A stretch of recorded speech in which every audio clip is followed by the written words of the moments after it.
அதிகாரம் 3 நீத்தார் பெருமை. நீத்தார் அப்படின்னா இறந்தவர்கள், துறவிகள், அந்தணர்கள், அதுக்கப்புறம் தன்னோட சுயநலங்களை விட்டுட்டு மற்றவங்களுக்காக அறநெறியில் வாழ்கிறவங்கள எல்லாரோடையும் எல்லா பொருட்களையுமே நீத்தார் அப்படிங்கிற சொல்ல தான் திருவள்ளுவர் கையாண்டிருக்கார். ஒழுக்கத்தில் சிறந்தவர்களின் பெருமையை பேசுவது தான் நூட்களோட துணிவுன்னு சொல்கிறாரு 21வது குறளில். உலகத்தில் பிறந்து இறந்தவர்களின் எண்ணிக்கையை நம்மளால் எவ்வளவுன்னு கூற முடியாது. அது போல தாங்க ஆசைகளை விட்டு விலகியவர்களின் பெருமைகளையும் எண்ணிவிட முடியாதுன்னு சொல்கிறாரு.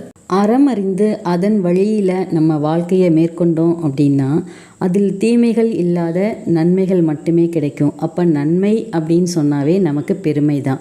தன்னுடைய அறிவால் மெய், வாய், கண், மூக்கு, செவி என்னும் ஐம்புலங்களை அடக்கி காக்க வல்லவன் வாழ்க்கைக்கு நல்ல விதை போன்றவன். 25வது திருக்குறளில் பார்த்தீங்கன்னா, ஐம்புலன்களால் உண்டாகும் ஆசையை அடக்குகின்றவன் அகன்ற வானில் வாழும் இந்திரனுக்கு ஒப்பானவன் அப்படின்னு சொல்லியிருக்காரு. பிறரால் செய்ய முடியாத அரிய செயல்களெல்லாம் செய்கிறவங்கள தான் பெரியோர் அப்படின்னும், செய்ய முடியாதவர் சிறியோர் அப்படின்னும் பொருள் எடுக்கிறார் திருவள்ளுவர். சுவை, ஒளி, ஊறு, ஓசை, நாற்றம் இந்த 5 வகையை ஆராய்ந்து அறியக்கூடியவனிடமே உலகம் உள்ளது அப்படின்னு சொல்கிறாரு. அதாவது உலகம் அவனை தான் போற்றும் அப்படின்னு சொல்கிறாரு. ஒருவருடைய பெருமையை அவரோட மொழியே காட்டிவிடும். அதாவது மொழி அப்படிங்கிறது அவர் சொல்கிற மேன்மையான கருத்துக்கள், சொற்கள் இருக்கு இல்லையா, அதே காட்டிடும் அப்படின்னு சொல்கிறாங்க. நல்ல குணங்கள் நிறைய இருக்கிறவங்க, அதாவது ஒரு குன்றின் மேல் ஏறி நிற்கிற மாதிரி இருக்கிறாங்க அந்த சான்றோர்கள். அவர்கள் கோவப்பட்டாங்கன்னா அந்த கோபத்தை அவங்க கண்ட்ரோல் பண்ணணும்.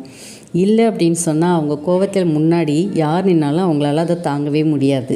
எல்லா உயிர்களிடத்தும் அன்பு கொண்டு வாழ்பவர்கள் தான் சான்றோர்கள் அப்படின்னும், அந்த சான்றோர்களே அந்தனர் அப்படின்னு சொல்கிறாரு திருவள்ளுவர்.